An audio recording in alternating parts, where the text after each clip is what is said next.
¿Qué tal amigos? Muy buenas. Saludándolos aquí en un programa de Nutrición Conciencia. El día de hoy nos acompaña mi buen amigo Johnny Díaz. En el, Él es licenciado en nutrición, es especialista en entrenamientos de gimnasio. Así que para conocer más de este tema ya estuvimos dando información de lo que íbamos a estar presentando el día de hoy. Así que pues bienvenido, Johnny. Este es tu canal, tu estación de radio, así que adelante, amigo. Muchísimas gracias, Chris. Espero poder resolver las dudas en las cuales hicieron llegar tus seguidores y ver si podemos aportar algo a un poco más de conocimiento en esto que a veces está muy viciado por mala información, desgraciadamente. Así es. Como lo comenta Johnny, varias personas nos hicieron llegar sus dudas a través de las diferentes redes. Así que pues son preguntas a lo mejor para ti muy básicas, pero para aquí, para los que nos están escuchando, pues a lo mejor son preguntas que siempre han tenido esa duda y nadie Sí, ha podido resolvérselas y pues este es el momento oportuno para poder responderlas. por supuesto. Sí, muchas gracias por haberme hecho llegar las preguntas. No sé si te parezca bien que intercalemos una y una. Empecemos con algo de nutrición, después una pregunta de entrenamiento, después una de nutrición y así, ir intercalando para no irnos tan lineal pues de solo nutrición y solo después entrenamiento, ¿no? Perfecto, me parece muy bien. Entonces Muy empezamos bien. con Ajá, nutrición. ajá. Bueno, adelante, Johnny. Ok, perfecto. Empezamos con nutrición. Tenía ¿es necesario tomar suplementos para conseguir resultados? Bueno, de toda la gama de suplementos que se ofrecen en el mercado, muy pocos pueden funcionar. Podríamos tener 4 o 5 que tuvieran cierta, que nuestro cuerpo pudiera aprovecharlo de alguna manera en algún momento puntual, bajo condiciones puntuales. ¿A qué me refiero con esto? Un ejemplo muy simple podría ser el suero de leche, la proteína del suero de leche, y por ejemplo, podríamos agregarla dentro de nuestra dieta diaria solamente si no cumplimos con los gramos totales que nos tocan en nuestro día. Un ejemplo muy simple. Pongamos a un paciente de 80 kilogramos que le tocan 180 gramos de proteína, por ejemplo. Ahora, con su dieta normal, con sus alimentos en cuanto a cárnicos, lácteos, mariscos o pescado, alcanza a completar 120 gramos de proteína, pues agregaríamos otros 40 gramos dentro de suplementación, solo si le cuesta lograr esa cantidad. Pero yo bajo experiencia con pacientes que tengo, desde pacientes que son muy activos hasta aquellos pacientes que de forma recreativa, posterior a su trabajo de oficina y demás hacen ejercicio, la verdad es que no es muy difícil alcanzar los gramos de proteína diaria. Es relativamente simple. Eh, bueno, también otra estrategia que pudiera hacer es ingerir de forma líquida esas proteínas.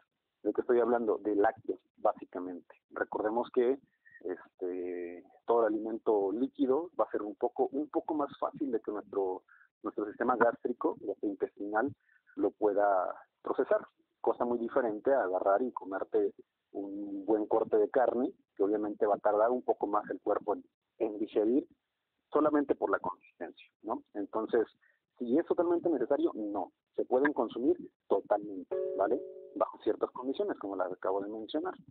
Eh, También hay el caso de la cafeína anhidra, que nos podría funcionar mucho mejor que inclusive estos preentrenos que ya vienen combinados, ¿no?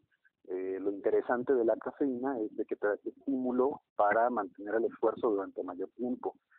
¿Cuándo consumirlo? Unos 20, 30 minutos previo a. La cantidad, todo va a depender de tu tolerancia. Hay gente que casi no consume café y pues obviamente con cantidades bajitas, cantidades pequeñas, va a sentir ese estímulo, ¿no? Podríamos estar utilizando una dosis de entre, te digo, depende de la sensibilidad, 85, 95 miligramos de cafeína hasta 120, 140 miligramos, ¿no? Puede ser cafeína en esta presentación que te menciono, cafeína anhidra, o directamente un café normal, un café cargadito, un café amargo, y queda perfectísimo. Otra opción podría ser, por ejemplo, omega 3, pero igual en situaciones muy, muy puntuales. Uno de los suplementos con mayor respaldo científico podría ser el monohidrato de creatina, ¿vale? El monohidrato de creatina lo que hace es que haya una mejor recuperación, que haya una mejor inclusive contracción muscular durante el proceso del entrenamiento, y pues bueno, estos dos aspectos en general, ya hablaremos en eso en la parte de entrenamiento, van a ser muy muy importantes al momento de querer ganar masa muscular, o el sinónimo hipertrofia, ¿no? ¿Cuánto consumir?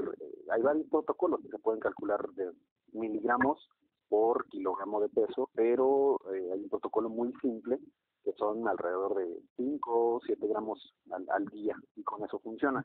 ¿Cuándo consumirlo? El efecto del monohidrato de creatina es acumulativo, o sea que lo puedes consumir en cualquier hora del día, tu cuerpo si lo requiere, lo va a retener, por así decirlo, ¿vale? Para explicarlo, perdón, de una forma simple. Entonces, 5 gramos, 7 podría ser perfectísimo al día. Hay algunos protocolos que lo mencionan, que hay una mejor absorción al final del entrenamiento, cosa que bueno, también podría funcionar, pero bueno, el protocolo de base es de mayor respaldo, ¿no? Ujú. Y así nos podremos ir con unos cuantos más, pero de ahí en más, suplementos eh, como estos preentrenos, por ejemplo, tienen mucho sentido.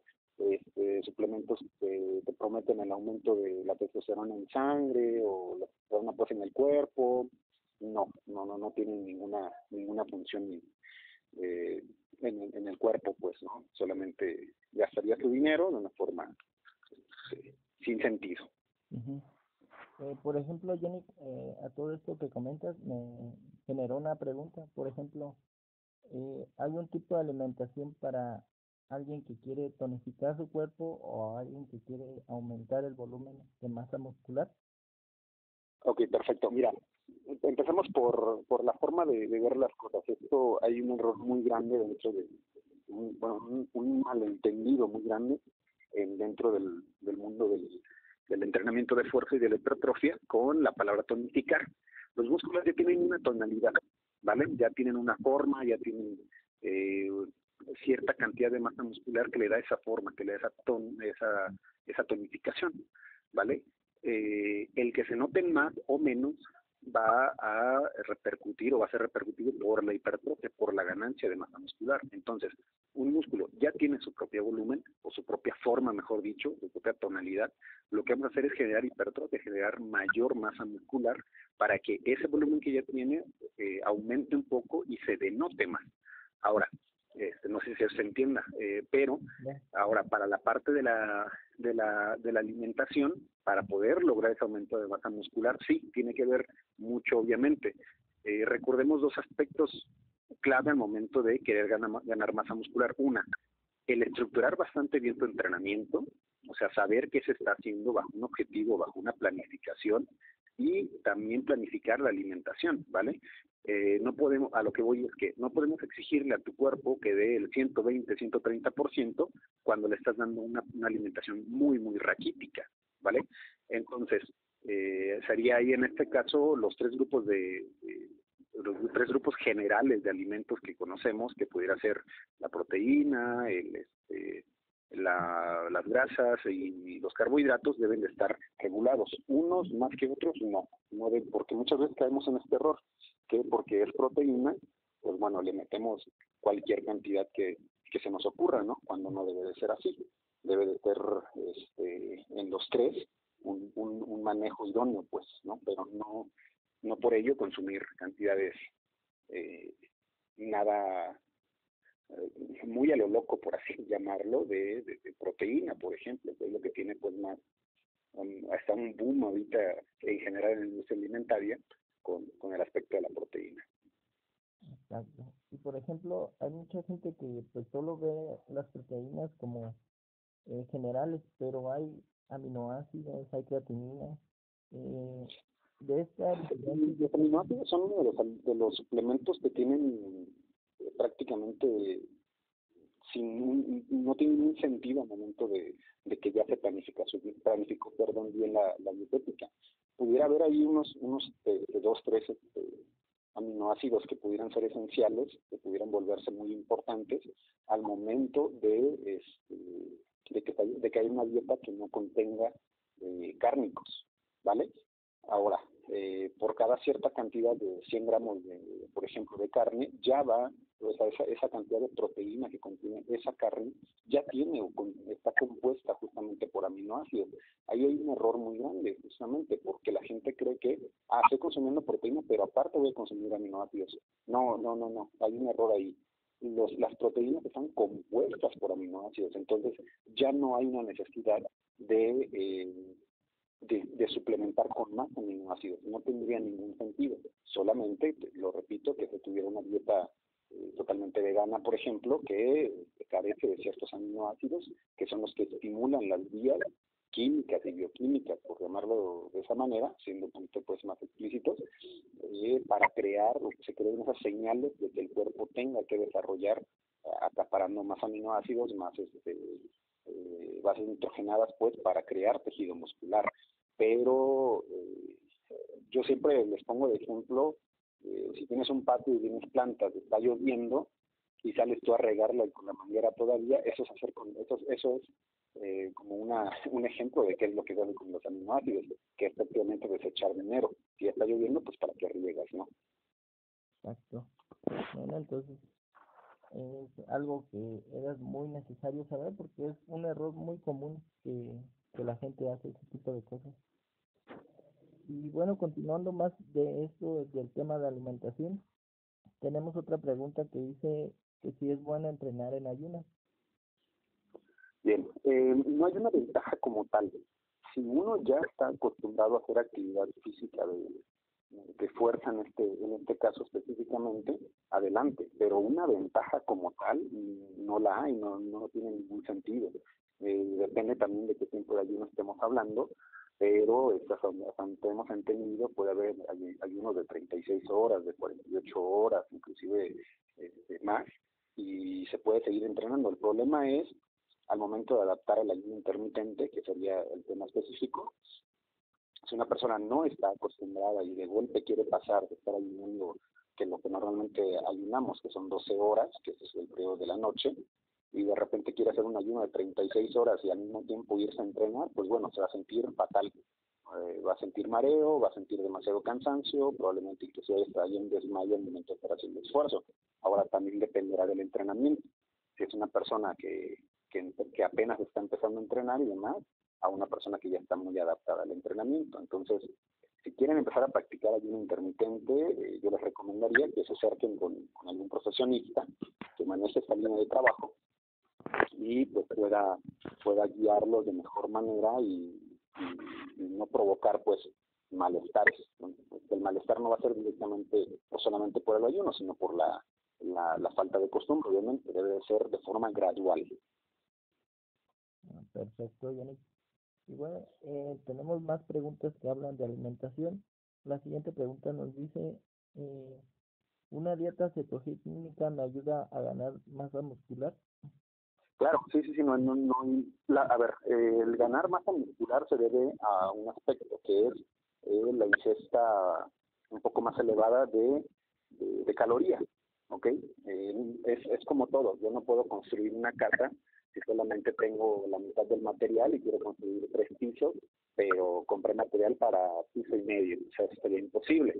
Entonces, a lo que voy con esta analogía es de que para crear tejido muscular, lo que se debe de hacer es tener un surplus calórico, o sea, una cantidad un poco superior de calorías de lo que normalmente requiero. Ese excedente va a hacer que tenga material, valga la redundancia, sobrante o en exceso para poder crear tejido muscular. Ahora, la única dieta que yo vería como con cierto problema para conseguir tejido muscular, de hecho es una dieta totalmente vegana, por la falta de proteína y esos aminoácidos que mencionamos que se vuelven esenciales para estimular la creación de tejido muscular. Pero en el caso de una dieta cetogénica o en todo caso lo más similar a la paleolítica, no hay ningún problema mientras mantengamos el aporte alto de calorías. Ahí la cetogénica lo único que hace es reducir en cantidades muy pequeñas el aporte de carbohidratos, y la mayor parte de los carbohidratos en ciertas verduras y, bueno, cárnicos, ¿no?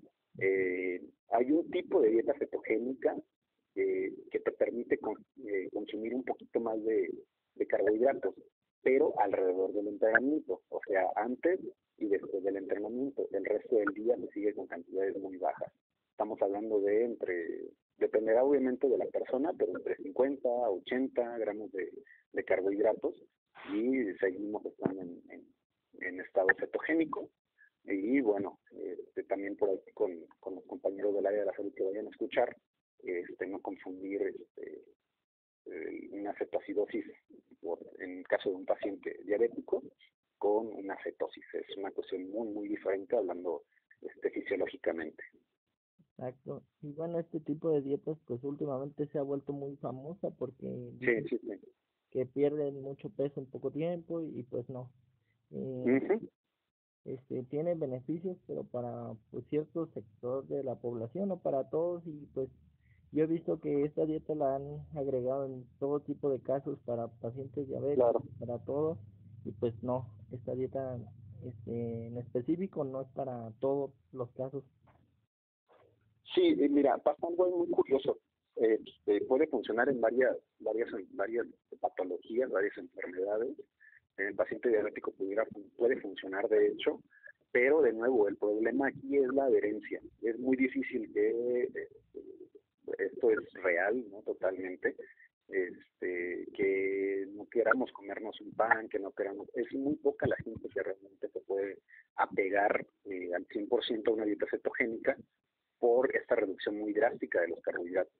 Yo siempre, para cualquier estilo de dietética que un paciente quiera probar, inclusive por curiosidad, se debe hacer de forma gradual, porque si no, lo único que hace el paciente es hartarse, se va a estresar más de lo normal y el apego va a ser mínimo, lo va a abandonar a las 2 o 3 semanas, e inclusive no va a querer nunca apegarse a ningún otro tipo de planificación dietética, ¿no? Pero bueno, aquí lo ideal sería que siempre acerquen con alguien que haya estudiado del tema, ¿no? Con cualquier persona que se encuentre en este caso específico en un gimnasio, ¿no? Exacto, esto pues no es un tema así tan normal, tan sencillo. Claro. Bueno, otra pregunta que tenemos en el tema de alimentación. Sí. ¿Debo de consumir proteína si entreno 5 días a la semana? Mira, de nuevo, lo que mencionábamos hace rato, si no se puede lograr el consumo total del día de tu cantidad objetivo de proteína, pongamos el mismo ejemplo de esta persona de 80 kilogramos que requiere 160 gramos de proteína, si no puede consumir o no alcanza con sus alimentos sólidos, con los alimentos del plato, pues su cantidad de proteína del día, pues puede suplementar todos los días sin ningún problema. 5 días de entrenamiento, de hecho me suena bastante bien, hasta 4 días de entrenamiento y el estímulo de hipertrofia estaría perfectísimo. Y bueno, no sé si venga por adelante esta pregunta, pero la mal llamada ventana anabólica o ventana de oportunidad es mucho más grande, puede ir muchísimas horas más adelante, no solo esa media hora que tanto se difunde, alega y demás dentro del mundito del gimnasio, va muchísimo más, son muchas horas más que puede consumir la persona proteína. Entonces, si al día siguiente lo haya entrenado, se le cuesta o tiene dificultades por su trabajo, por calendario social y demás, se puede llevar una toma de proteína sin ningún problema, a pesar de que ese día, por ejemplo, sea un día sin entrenamiento. De nuevo, lo que interesa siempre en un plan de entrenamiento, en un plan dietético para la hipertrofia, para la ganancia de masa muscular, es que se consuma el total de proteína que se requiere. Exactamente. Y bueno, otra pregunta también, nos dicen que si es importante consumir alguna fruta o algún snack antes, durante y después del entrenamiento. Todo va a depender de cómo esté planificado el entrenamiento. En el caso de mis pacientes, yo previo a su entrenamiento trato de poner una comida un poco más pesada, por llamarlo así, o por como coloquialmente todos lo conocemos, ¿no? Una comida completa, que sería alguna fuente de cárnico, carbohidrato, y bueno, lo que sí trato de reducir en la comida previa, dependiendo de qué tan alejada esté del entrenamiento, pero por ejemplo, pongamos un ejemplo, si dentro de hora y media mi paciente ya tiene que entrenar, la comida pesada previa trato de que sea un poco más ligera en cuanto a grasa, para que no haya esta pesadez en el estómago para poder entrenar y no tenga malestares que le dificulten entrenar, ¿no? Entonces, va a depender. Si he tenido otros pacientes, por ejemplo, que por su calendario del día a día, sus horarios, tienen que entrenar muy, muy rápido después de haber terminado de trabajar. Pues bueno, entonces 40, 50 minutos antes pongo algún carbohidrato que sea muy, muy fácil de digerir, inclusive hasta pan, ¿no? Pan o inclusive algunas gomitas y demás, junto con el aporte de cafeína que está indicado, que les indico a cada uno, y con esto pueden desarrollar un entrenamiento muy, muy bueno. Ahora, el posterior a, todo dependerá si vas a consumir alimentos muy después de haber entrenado. Recordemos lo que mencionaba justo ahorita, esa mal llamada ventana anabólica es más como un portón, es muy grande en realidad. Entonces, el consumir inmediatamente alimentos después de entrenar no tiene mayor beneficio tampoco, ¿vale? Podría ser inclusive hasta llegar a casa, prepararte algún pescado, algún carne de res, alguna pieza de pollo o algo, junto con pues, tus vegetales, tu fruta, alguna pasta, algún arroz, y sin problema vas a tener el mismo beneficio. ¿Por qué? Por lo que mencionábamos, este requerimiento, el aumento de requerimiento de nutrimentos va más allá de esa media hora posterior al entrenamiento.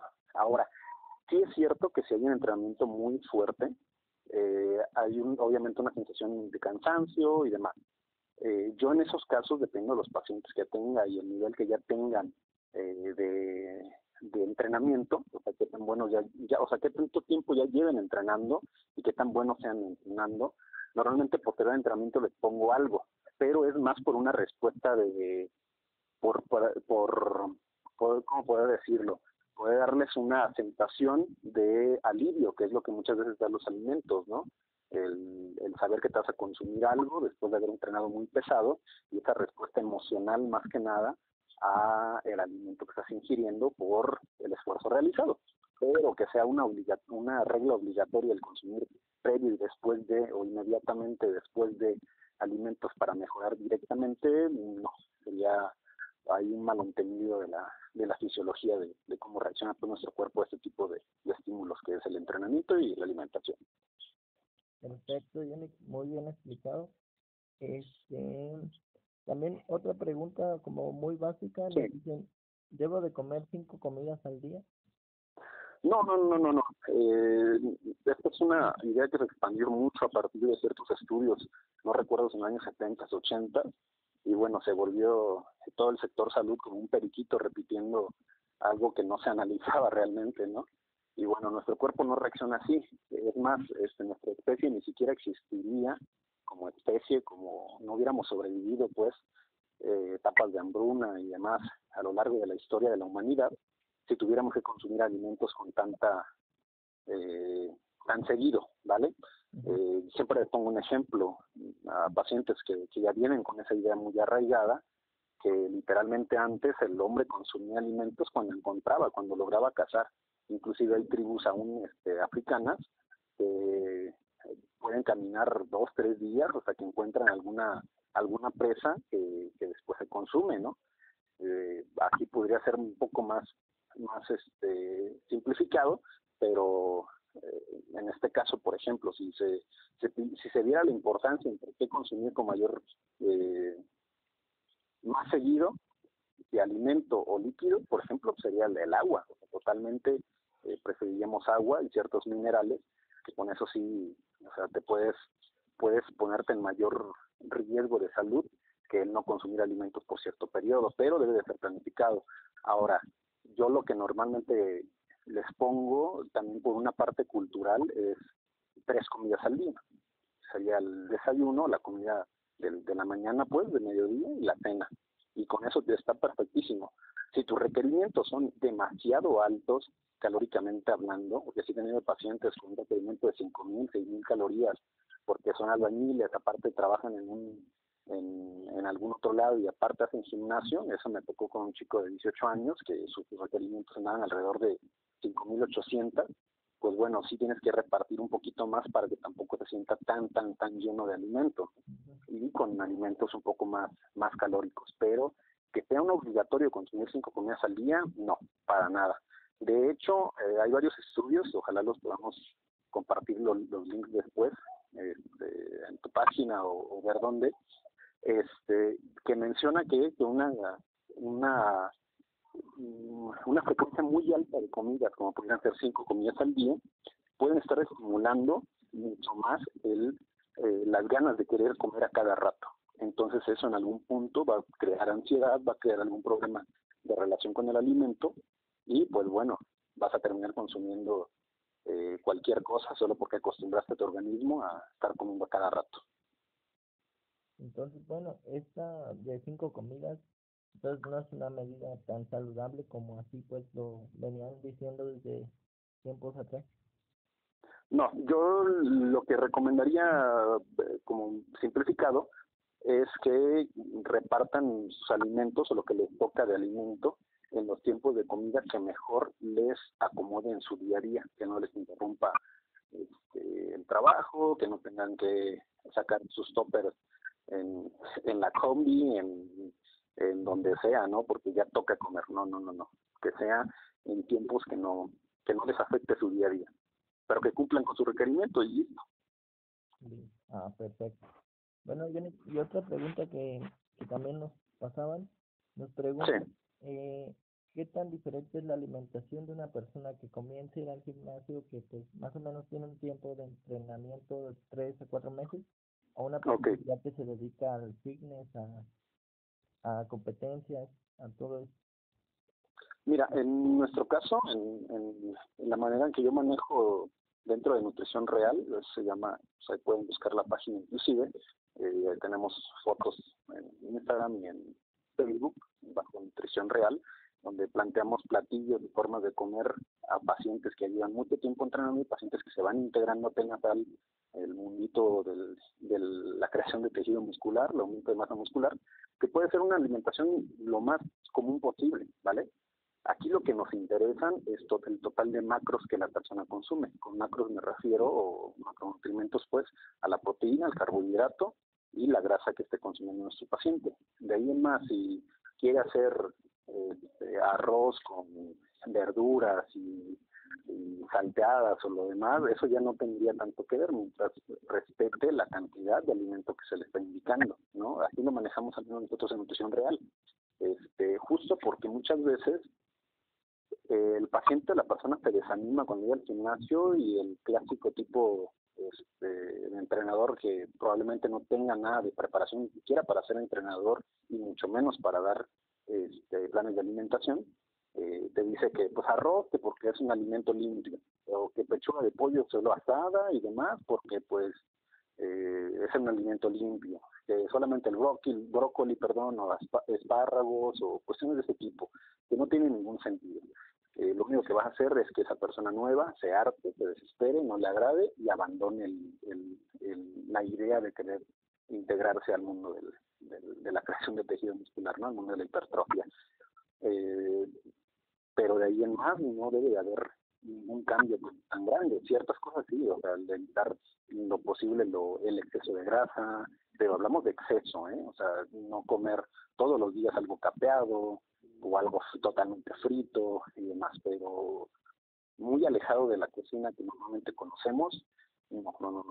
Lo único que vamos a hacer, te digo, es abandonar el plan. Perfecto. Pues bueno, ahora sí, no sé si quieras agregar algo antes de cambiar al tema de entrenamiento.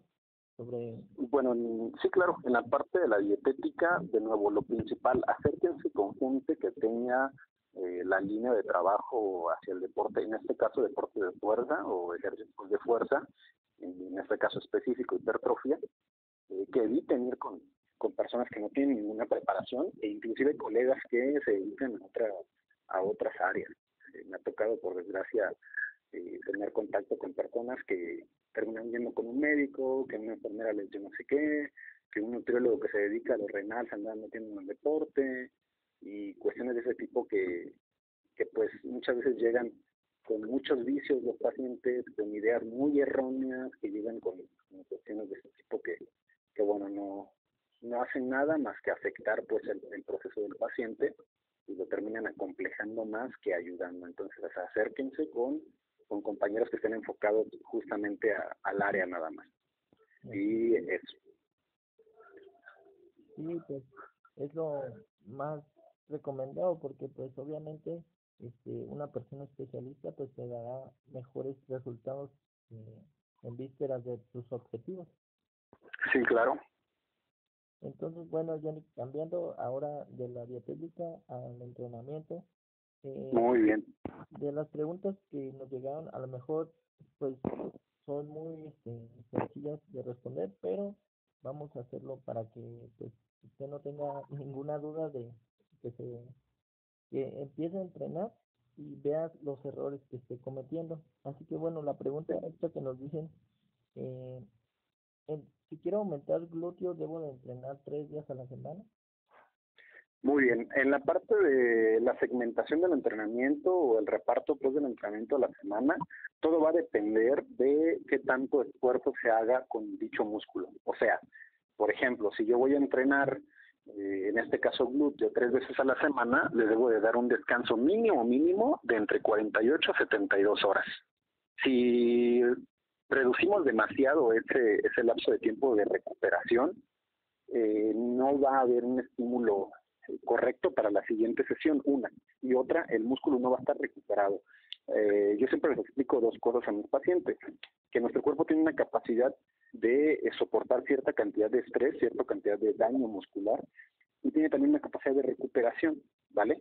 Entonces, si nosotros afectamos con un estrés o un daño demasiado elevado, y nuestra capacidad de recuperación es muy baja, nunca vas a crear tejido muscular.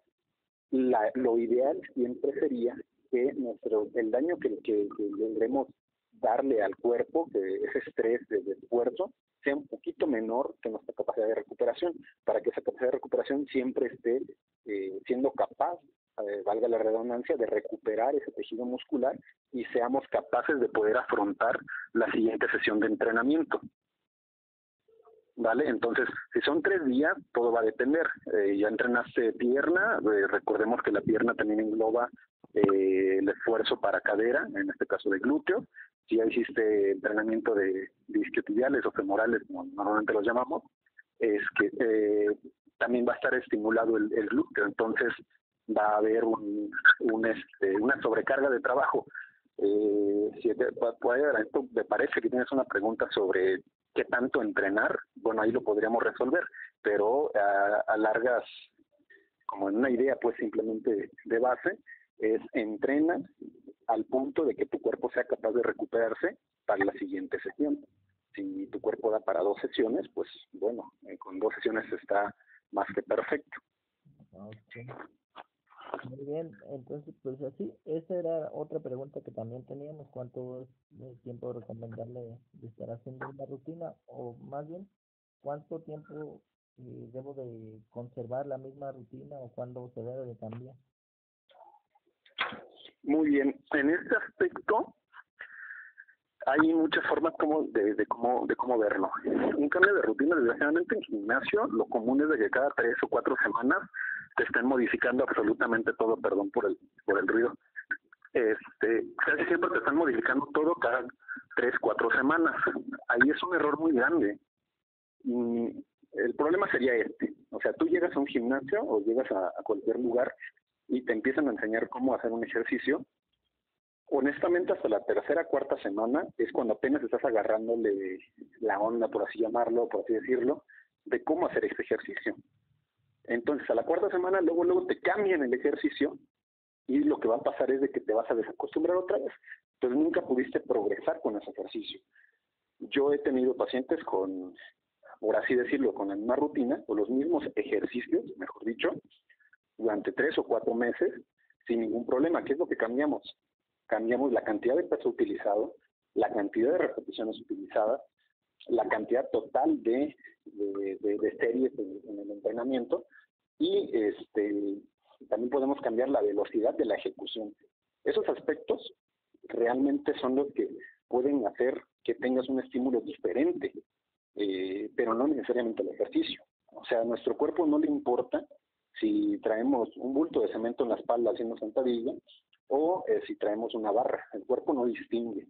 Lo que el cuerpo siente son tantos kilogramos de peso en la espalda y el ritmo del movimiento o la técnica de movimiento, pero el cuerpo no entiende de material, por así decirlo. Entonces, ¿cuándo la tienes que cambiar? Cuando te hayas estancado en ese ejercicio solamente. Ya después de haber cambiado esas variables que menciono, que es el peso, la velocidad, la cantidad de series y repeticiones, y eso es lo que debería de variarse, no tanto el ejercicio en sí. Perfecto. Y sí, algo que comentas que veo que es muy importante y es un error muy común, que también se inscriben a un gimnasio, están entrenando, pero ya una vez que se lo indicaron cómo era la forma correcta de realizar el ejercicio, siguen haciéndolo mal. Ajá. Y no, pues ellos siguen asistiendo a sus rutinas de gimnasio, pero la posición o la forma de agarre lo están haciendo mal. Claro. Tiene mucho que ver, obviamente, la técnica. La técnica del entrenamiento es lo primero que se debe de aprender al momento de ingresar a un gimnasio. Por varias razones, pero la principal, o las dos principales que yo veía ya entrando pues en el tema directamente de generar masa muscular, es de que no se va a estimular bien. Muchas veces veo, por ejemplo, cuando la gente hace una sentadilla y en lugar de bajar totalmente para flexionar totalmente la rodilla, solamente bajan a la mitad y vuelven a subir. O sea, no aprovechaste la capacidad de tu rodilla de extenderse más, de flexionarse, perdón, más. Y entonces el del estímulo va a ser menor. Hay algo que dentro del entrenamiento le llamamos ROM, o rango óptimo de movimiento. Pues la idea es siempre tratar de lograr el 100% de ese rango. A lo que voy es, si estás haciendo un curl de bíceps y empiezas desde la posición recta, pues del brazo, extendida del brazo, y subes a la mitad y vuelves a bajar, pues no estás aprovechando que realmente tu brazo, tu mano, puede llegar prácticamente a la altura de tu hombro. Entonces estás aprovechando el 50% de la capacidad real de tu brazo y pues el estímulo va a ser menor.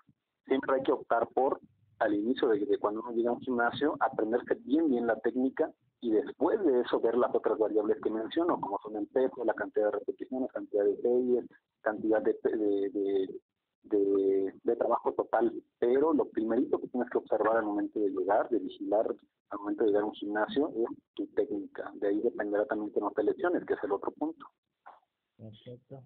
Yannick, también otra pregunta que tenemos, que estas pues fueron llegando también. Claro. ¿Qué diferente es el CrossFit al entrenamiento del gimnasio? La diferencia va a ser la forma y la planeación del entrenamiento. En el CrossFit hay un trabajo mucho más cardiovascular y lo que se busca después de todo, porque el CrossFit es una marca, ¿vale? En sí es una marca y un estilo de entrenamiento bajo esa marca. Inclusive están los CrossFit Games en Estados Unidos. Me parece, si no me equivoco, perdón, hay una chica mexicana que también ya ha calificado para competir varias veces en Estados Unidos, de apellido Castro, no me acuerdo. Hay también unos chavos, pero bueno, es un estilo de entrenamiento porque tiene un objetivo el deporte, que es el rendimiento. Es una cosa muy diferente. El entrenamiento de hipertrofia no buscamos en sí rendimiento, o sea, no tratamos de lograr tantas repeticiones en tantos minutos porque voy a competir y tengo que ser mucho más rápido moviendo más peso. O sea, no. El entrenamiento, por ejemplo, también de fuerza, pero para strongman o para levantadores de potencia o el powerlifting es muy diferente. Ahí sí se busca un desempeño. Pasa lo mismo entre el CrossFit y el gimnasio común, el gimnasio comercial, el gimnasio para hipertrofia, pues, ¿no? Ahí tendríamos que ver qué es lo que queremos. Si queremos ser competitivos, pues bueno, estaría muy bien que te apuntaras a un gimnasio de CrossFit o alguna otra modalidad de entrenamiento. pero la diferencia prácticamente es esa, ¿vale? En el CrossFit es competitivo, en una sala o un lugar, un gimnasio de entrenamiento común de pesas, lo que se busca es simple estética. Perfecto. Bueno, y otra pregunta también, John, nos dicen Uh-huh. que si solamente con trabajo de gimnasio puedo aumentar de masa muscular. No necesariamente en un gimnasio. Ahí justamente ahorita está el periodo de la cuarentena, por ejemplo, en prácticamente todo el mundo. Y mucha gente pues está muy triste, ¿no? Estamos tristes porque no hay un gimnasio abierto. Pero, de nuevo, el cuerpo no entiende de material para entrenar. O sea, el cuerpo no le importa estar levantando, digamos, ¿no? Una pierna de mamut, simulando una sentadilla, o estás levantando una barra olímpica, o estás levantando garrafones en tu casa. O sea, no le interesa al cuerpo qué material sea. De nuevo, el cuerpo responde a leyes de la física, pues, a la gravedad, a la masa, a la velocidad con la que se mueve esa masa. Entonces, puedes hacer entrenamientos en tu casa inclusive, pero respetando las reglas de un entrenamiento, que son las que te mencionaba hace rato. La técnica, la cantidad de peso utilizado, la velocidad del entrenamiento, las repeticiones y las series totales. Eso es lo que realmente va a provocar que haya o no un aumento de masa muscular. En específico, en algo que se llama sobrecarga progresiva. La sobrecarga progresiva es que estés estimulando tu cuerpo con más repeticiones para X cantidad de peso o con un aumento de peso para X cantidad de repeticiones. Un ejemplo, estás en tu casa, vas a hacer sentadillas, al inicio de tu programación apenas puedes con tu peso corporal, ok, con eso terminas adolorido o adolorida, hay estímulo, bueno, ¿no? Pero a las 2 o 3 semanas tu peso corporal ya no te provoca ningún reto, o sea que tu cuerpo ya se adaptó. ¿Qué es lo que hacemos? Agregamos un peso extra, agarras tu mochila, te pones 2, 3, 4, 5 bolsitas de arroz, de frijol, de lo que sea con más o menos de 1 kilo cada bolsa. Ese peso extra, para esa una cantidad de repeticiones que vas a sacar, ya es un estímulo diferente y tu cuerpo se va a volver a adaptar. Eso se le llama sobrecarga progresiva. Que estés utilizando más peso, por ejemplo, más repeticiones, o hagas las repeticiones más lentas, para siempre estar estimulando de forma diferente al cuerpo. Cada cuánto cambiar ese peso utilizado, eso va a depender de qué tan fácil tu cuerpo se adapte, ¿vale? Si para mí a las 3 semanas mi cuerpo ya mueve como si nada 40 kilos en una sentadilla, pues a la siguiente sesión intento aumentarle o repeticiones o hacer más lentas las repeticiones para sentir más esfuerzo o aumento el peso, ¿vale? Pero de eso va a depender más el entrenamiento, que modifiques esos factores y no tanto si lo haces en un gimnasio, si lo haces en la calle o si lo haces en casa. Exacto, entonces tiene que ver mucho pues, que estés practicándolo y que lo hagas bien la técnica, ya que te hayas adaptado, pasar a otro peso, ¿no? Exactamente. Bien, bien. Revisando también las preguntas que tenemos, nos comentan que a qué edad puedo empezar a entrenar en el gimnasio. Puede ser a cualquier edad en realidad. Aquí a mí en lo personal me causa un poco de preocupación, inclusive de desesperación, cuando los padres te preguntan a qué edad puedo poner a mi hijo a entrenar o hacer algún esfuerzo o hacer cierto trabajo de fuerza, ¿no? No necesariamente o directamente en un gimnasio, pero en general, ¿a qué edad puede mi hijo empezar a hacer deporte? A cualquier edad. Recordemos que uno de los factores justamente que nos hicieron humanos fue la actividad física, el hecho de caminar, el hecho de hacer esfuerzo, de salir a recolectar alimentos, de salir a cazar y demás. El problema justamente, y es una de las razones entre muchísimas, que actualmente haya niveles muy altos de obesidad, de sobrepeso, inclusive desde la infancia, o edades muy tempranas de la infancia, es justo eso, que nos hemos alejado del caminar, de hacer esfuerzos, de salir a campo, ¿sabes? Entonces, realmente a cualquier edad, mientras más chico empieces a hacer ejercicio de fuerza, tu cuerpo va a tener mejores adaptaciones musculares que te van a mantener más saludable a lo largo de tu vida. Y lo hemos notado con muchos pacientes. Por ejemplo, si llega un paciente que a la edad temprana de la adolescencia, de la infancia, tuvo una cantidad muy grande de tejido tejido graso, de grasa corporal, su salud va a estar muy condicionada en la edad adulta a esas condiciones que tu cuerpo se adaptó de niño. Entonces, ¿a qué edad? Prácticamente a cualquier edad no hay ningún problema con el entrenamiento de fuerza.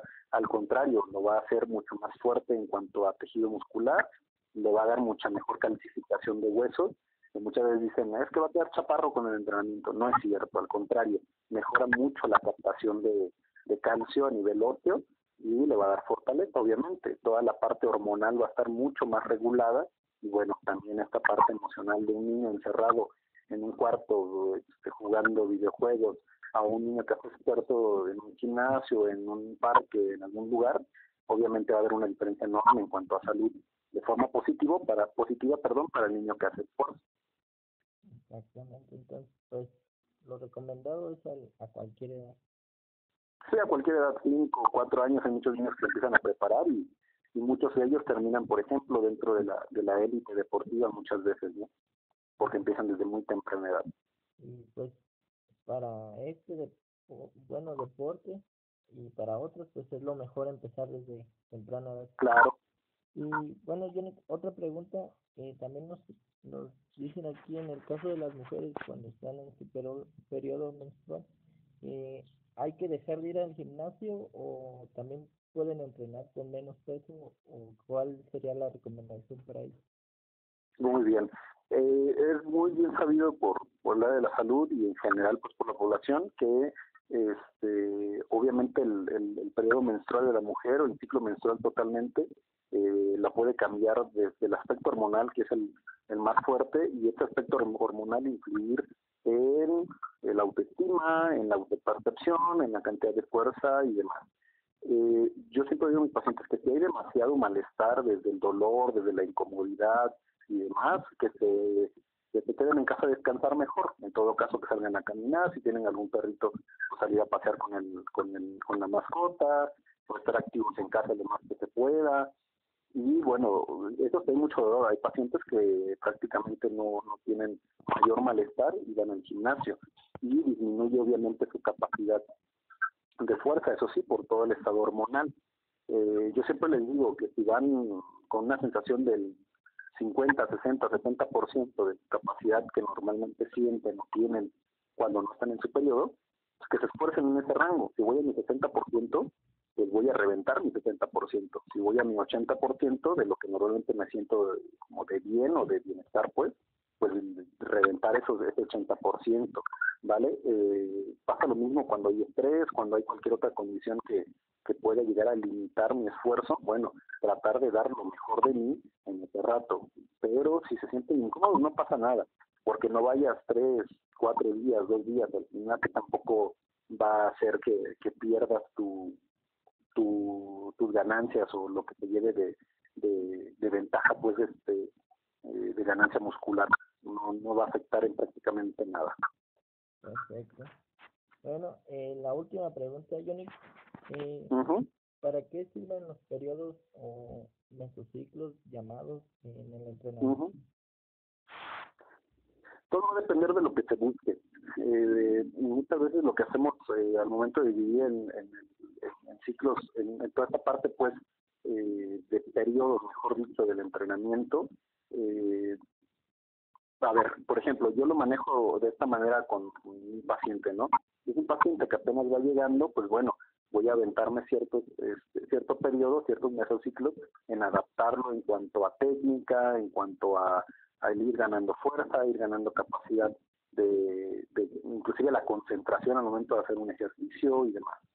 Pudiera servir ahí en este periodo. Y para pacientes que ya llevan más tiempo entrenando, 2, 3 años entrenando, a mí me gusta dividir en, por ejemplo, 2 mesociclos de hipertrofia totalmente y después meter algún microciclo, una semanita, un poquito más de fuerza potencia pura, repeticiones muy bajas, pero con pesos muy altos y reducción del mismo trabajo de entrenamiento. Entonces, ¿de qué serviría dividirlo de esta manera? Bueno, para explotar al máximo cada cualidad que puede ir ganando o capacidad que pudiera ir ganando el paciente o la persona, pues. Entonces, Yo soy muy en pro de que se vivía de esta manera, en ciclos o microciclos, dependiendo de lo que se busque, justamente para ello, para poder estimular todas las áreas, todas las capacidades, desde la propia fuerza, la potencia, hasta la misma hipertrofia. Mucha gente cree que, por ejemplo, haciendo muchísimas repeticiones voy a perder más peso, haciendo muy pocas voy a ganar mucha masa muscular. Y no es cierto. El rango para ganar masa muscular va hasta 30 repeticiones, un poquito menos, con peso adecuado, hasta 6 repeticiones con pesos altos y demás. Pero lo que sí es cierto es de que, por ejemplo, tampoco vas a agarrar 2 o 3 mesociclos o meses pues seguiditos intentando hacer pura fuerza potencia, porque va a haber un desgaste muy muy alto. Y de nuevo lo que mencionaba casi al principio de las preguntas de entrenamiento, tu capacidad de recuperación va a estar muy baja, que lo único que va a hacer es ponerte en riesgo de que haya una lesión. Y me ha tocado pacientes que terminan lesionando y llegan conmigo pues lesionados por haber manejado de esta manera, de que se quieren apegar a solo un tipo de entrenamiento muy pesado, o por ejemplo pacientes que me llegan y me querían agarrar mesociclos de puro entrenamiento ligerito con un montón de repeticiones que al final terminan lastimando las articulaciones. Entonces, soy muy en pro de esto, de dividir en mesociclos, ciclos, en periodos pues el entrenamiento, pero siempre con un objetivo, que no sea se me ocurrió que ahora esto y después se me ocurrió, no, debe de tener una coherencia. El entrenamiento siempre debe tener una coherencia, un objetivo, y en base a ello planificar ya la serie, las repeticiones, los pesos y demás, pero debe de ser razonable pues. Perfecto, Jenny, pues de momento estas son todas las preguntas, no sé si tú... Perfecto, Cristian. Muy bien. Pues por el programa de hoy, te agradecemos muchísimo tu participación, Johnny. Para mí eres de las personas ejemplo porque pues tuve el honor de compartir contigo mi año de servicio social y la verdad que para mí el platicar contigo siempre era aprender y te agradezco que estés aquí en este canal de nutrición. Espero que no sea la última vez y tengamos nuevos temas de interés para aquí, para la gente y pues seguir platicando sobre nutrición y entrenamiento. Perfectísimo, sí, yo estoy en toda la disposición y bueno, yo siempre he dicho algo con pacientes y con colegas igual, mientras las personas y la gente que tengamos pues de pacientes, de clientes, tengan más información, va a ser más fácil para ellos entender qué es lo que hacen. Es una premisa en prácticamente todo eso, esto que menciono, el hecho de que mientras más sabes sobre algo, mejores decisiones vas a poder tomar. Y mientras más estemos escondiendo nosotros como nutriólogos, como médicos, como área de la salud, la información, pues la gente siempre le va a creer mucho más pronto, por así decirlo, al tipo del gimnasio, a la vecina que le dijo un chisme y cosas de ese tipo, ¿no? Debemos de esparcir un poco más la información y también con específico con los colegas del área de la salud, pues ser coherentes con lo que decimos. Si yo me dedico, por ejemplo, a entrenamiento, pues tratar de practicarlo. Tal vez no voy a llegar a ser una persona de la élite del entrenamiento, por ejemplo, pero pues mínimo dar el ejemplo de que podemos hacer esto y que la teoría debe de estar acompañada con la práctica, ¿no? Y en la población en general, pues bueno, tratar de acudir con, de nuevo, y mucho hincapié en esto porque me ha llegado gente con lesiones por prácticas muy tontas muchas veces, obviamente de parte de los entrenadores, ¿no? La persona que va de a pie al gimnasio muchas veces se deja llevar por lo visual, ven al tipo que muchas veces hay uso de farmacología, ¿no? En los gimnasios ven a estos tipos y pues bueno, ahí son los que les piden ayuda y mientras nosotros pues no somos coherentes con lo que decimos y pues bueno, no tenemos muchas veces esa parte práctica con la cual defender lo que decimos, ¿no? Entonces, bueno, también el cuidado de ambas partes, el ser muy inteligentes con lo que se dice también, con lo que practicamos. Exactamente. Siempre tener esa coherencia. Claro. Pues bueno, Johnny, te agradezco, te agradezco mucho y pues seguimos en contacto y pues ojalá que este video llegue a muchas personas y les sirva de mucho y si tienen otras dudas pues quedará para otro video porque pues Sin problema, estoy a la disposición. sin problema. Pero pues por este tiempo de lapso pues fueron buenas preguntas y que te ayudarán sin duda alguna a mejorar pues tu entrenamiento y sobre todo tu alimentación, que es la base de todo.